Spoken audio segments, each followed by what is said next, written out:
Сәлем Стамбулдан. Бүгін арықтау видео өндерімнің 39-шы күні.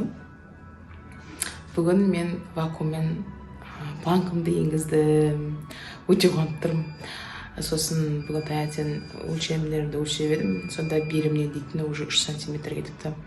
Вау, дедім ғой мен.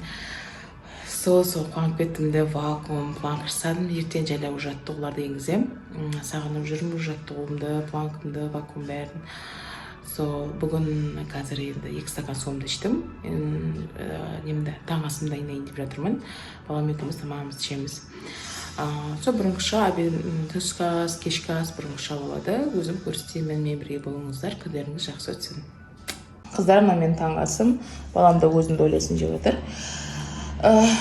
Менімен бірге күндеріңізді өткізіңіздер, мен бірге арықтаңыздар.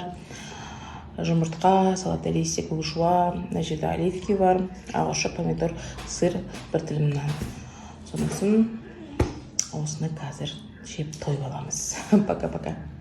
Қайырлы кеш, қыздар. Бүгін мен түскі асымды жемедім. Кефир ештеңе ішкен жоқ, мен ұйықтап қалдым. Бүгінгі тамағым менің кешкі асым қарбыз.